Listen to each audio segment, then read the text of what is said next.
ಪ್ರಪಂಚವೇ ಮೆಚ್ಚಿ ಹೌದೌದು ಅನ್ನುವಂತಹ ವ್ಯಕ್ತಿ ಮೋದಿ ಅಂತ ಬೆಂಗಳೂರಿನಲ್ಲಿ ಸಂಸದ ಗೋವಿಂದ ಕಾರಜೋಳ ಒಂದು ಸ್ಟೇಟ್ಮೆಂಟ್ ಕೊಟ್ಟಿದ್ದಾರೆ.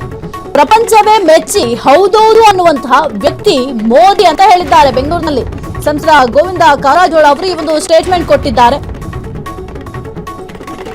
ಅವರನ್ನ ಭಯೋತ್ಪಾದಕ ಅಂದ ವಿಚಾರವನ್ನ ಖಂಡಿಸ್ತೇವೆ. ಮಲ್ಲಿಕಾರ್ಜುನ್ ಖರ್ಗೆ ಅನುಭವ ಹಿರಿತನ ಮೀರಿ ತಪ್ಪು ಮಾಡ್ತಿದ್ದಾರೆ. ಕೋಮು ಸೌಹಾರ್ದ ಕದಡುವ ಕೆಲಸ ಮಾಡಿದ್ರೆ ದೇಶದ ಜನರು ಸಹಿಸಲ್ಲ. ನಿಮ್ಮ ಮಗ ಪ್ರಿಯಾಂಕ್ ಖರ್ಗೆ ಅನುಭವಿ ಮೋದಿಯವರ ಬಗ್ಗೆ ಮಾತನಾಡ್ತಾರೆ. ಪ್ರಪಂಚವೇ ಮೆಚ್ಚಿ ಹೌದೌದು ಅನ್ನುವಂತಹ ವ್ಯಕ್ತಿ ಮೋದಿ. ಬೆಂಗಳೂರಿನಲ್ಲಿ ಸಂಸದ ಗೋವಿಂದ ಕಾರಜೋಳ ಒಂದು ಸ್ಟೇಟ್ಮೆಂಟ್ ಕೊಟ್ಟಿದ್ದಾರೆ.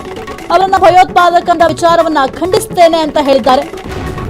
ಮಲ್ಲಿಕಾರ್ಜುನ್ ಖರ್ಗೆ ಅನುಭವ ಹಿರಿತನ ಮೀರಿ ತಪ್ಪು ಮಾಡ್ತಿದ್ದಾರೆ ಅಂತ ಬೆಂಗಳೂರಿನಲ್ಲಿ ಸಂಸದ ಗೋವಿಂದ ಕಾರಜೋಳ ಅವರು ಸ್ಟೇಟ್ಮೆಂಟ್ ಕೊಟ್ಟಿದ್ದಾರೆ. ಹಾಗಾದ್ರೆ ಏನ್ ಮಾತನಾಡಿದ್ದಾರೆ ನೋಡೋಣ. ಎಐಸಿಸಿ ಅಧ್ಯಕ್ಷರು ಆಗಿರ್ತಕ್ಕಂಥ ಮಲ್ಲಿಕಾರ್ಜುನ್ ಖರ್ಗೆ ಅವರು ಭಯೋತ್ಪಾದಕರು ಅಂತ ಹೇಳಿದ್ದನ್ನು ನಾನು ಖಂಡಿಸ್ತೇನೆ. ಮಲ್ಲಿಕಾರ್ಜುನ್ ಖರ್ಗೆ ಅವರು ಇತ್ತೀಚೆಗೆ ಕಾಂಗ್ರೆಸ್ ಅಧಿನಾಯಕಿ ಸೋನಿಯಾ ಗಾಂಧಿ, ರಾಹುಲ್ ಗಾಂಧಿ, ಪ್ರಿಯಾಂಕಾ ಗಾಂಧಿ ಅವರು ಮೆಚ್ಚೋದಕ್ಕಾಗಿ ತಮ್ಮ ಅನುಭವ ಮತ್ತು ವಯಸ್ಸನ್ನ ಮೀರಿ ತಪ್ಪಿ ಮಾತುಗಳನ್ನ ಆಡ್ತಾ ಇದ್ದಾರೆ. ಮೊನ್ನೆ ಒಂದಿನ ಹೇಳಿಕೆ ಕೊಟ್ಟಿದ್ರು,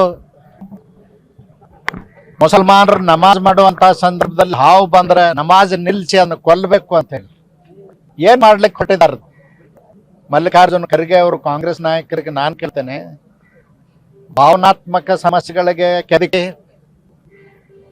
ಕೋಮು ಸೌಹಾರ್ದತೆಯನ್ನು ಹಾಳು ಮಾಡಿ ಜಾತಿ ಮತ್ತು ಧರ್ಮದ ಹೆಸರಿನಲ್ಲಿ ಒಡೆದಾಳು ನೀತಿಯನ್ನ ಇನ್ನೂ 21ನೇ ಶತಮಾನದಲ್ಲಿ ನೀವು ಮುಂದುವರಿಸ್ತೀರಿ ಅಂದ್ರೆ ನಿಮ್ಮನ್ನು ಈ ದೇಶದ ಜನ ಕ್ಷಮಿಸಲಿಕ್ಕೆ ಸಾಧ್ಯ ಇಲ್ಲ. ಮಲ್ಲಿಕಾರ್ಜುನ್ ಖರ್ಗೆ ಅವರಿಗೆ ನಾನು ಹೇಳಲಿಕ್ಕೆ ಬಯಸ್ತೇನೆ, ನಿಮ್ಮ ಮಗ ಏನೋ ಅನಾನುಭವಿ ಇರೋದ್ರಿಂದ ಮಾತಾಡ್ತಿದ್ರು ಪ್ರಧಾನಮಂತ್ರಿಗಳ ಬಗ್ಗೆ. ಆದ್ರೆ ಇವತ್ತು ನೀವೇ ಆ ಚಾರ್ಜ್ ತಗೊಂಡ್ಬಿಟ್ಟಿರಲ್ಲ, ಏನ್ ಸಮಸ್ಯೆ ನಿಮಗೆ?